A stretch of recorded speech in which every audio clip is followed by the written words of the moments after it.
Hello friends, star మన YouTube channel చూసినట్లయితే ఈరోజు ముందుగా మాట్లాడితే స్టాక్ మార్కెట్ ఓపెనింగ్ 30 పాయింట్ల నుంచి 180 పాయింట్లు నిఫ్టీ ప్లస్ అయింది. సెన్సెక్స్ కూడా 570 పాయింట్లు ప్లస్ అయ్యి నిఫ్టీ వచ్చేసి 180 పాయింట్లు, సెన్సెక్స్ 240 పాయింట్లు ప్లస్లో రన్ అవుతుంది.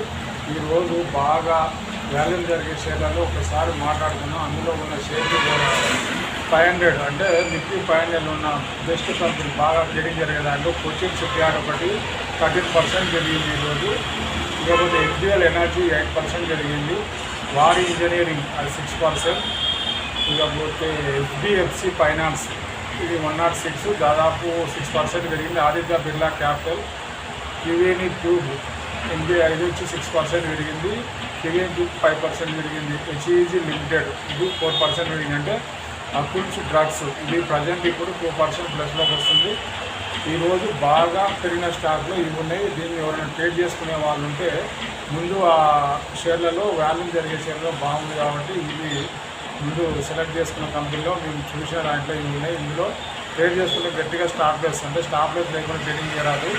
హోల్డింగ్ చేయాలనుకున్నా కానీ మంచి రిజల్ట్ ఉన్న కంపెనీలు ఈ క్వార్టర్కి ఏ రిజల్ట్ బాగున్నాయో ఆ రిజల్ట్ ఉన్న దాంట్లో ఇన్వెస్ట్మెంట్ పెట్టుకొని లాంగ్ టర్మ్ చూసుకుంటే మంచి రిటర్న్స్ అని మన ఐడియా. ఇప్పుడు ప్రజెంట్ ఉన్నాయైతే ఈ కంపెనీలు, ఇందులో ఎన్బిఎఫ్సి కంపెనీలు, ఇకపోతే డిఫెన్స్ కంపెనీలు అండ్ బ్యాట్ అంటే విద్యుత్ ప్యాక్ అన్నది బ్యాటరీస్ అంటే ఈ కంపెనీల మీద ఎక్కువ ఈరోజు ట్రేడ్ జరుగుతుంది అనేది షిప్ యార్డ్ కంపెనీస్ వీటి మీద ఉందనేది ఐడియా. ఇప్పుడు ప్రజెంట్ ఉన్న మార్కెట్ మాత్రం 85 పాయింట్స్ ప్లస్లో రన్ అవుతుంది. ఇది ప్రజెంట్ ఉన్న సిచ్యువేషను.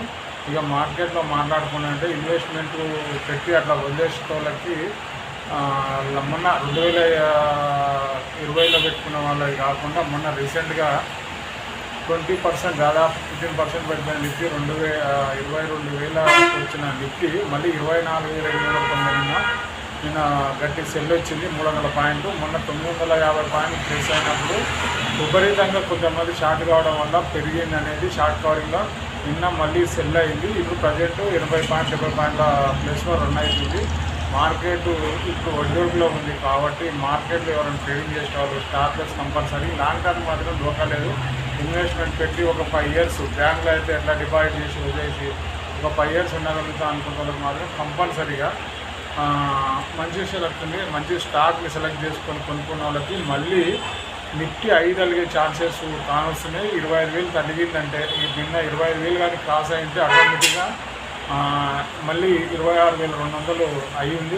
క్రాస్ అయ్యేది ఉండే అది మళ్ళీ ఇప్పుడు బ్రేక్అవుట్ అయింది. 24,800 మీద క్లోజ్ అయ్యిందంటే ఆటోమేటిక్గా మళ్ళీ 5 అలిగే ఛాన్స్ ఉంది. ఈ ట్రేడ్ చేంజింగ్ జరుగుతుంది. ఇప్పుడు రిజల్ట్ ప్రకారం ఉన్న కంపెనీ ఏది బాగుంటాయో ఆ కంపెనీలో ఇన్వెస్ట్మెంట్ పెట్టుకొని అట్లా హోల్డింగ్ చేయగలిగితే మంచి రిటర్న్స్ ఇస్తుందని నా అభిప్రాయం. ఈ రోజు నా అప్డేట్ మన star Nimmala YouTube channel subscribe చేయండి, లైక్ చేయండి, షేర్ చేయండి. మంచి వీడియో మళ్ళీ చూస్తాం. జై హింద్.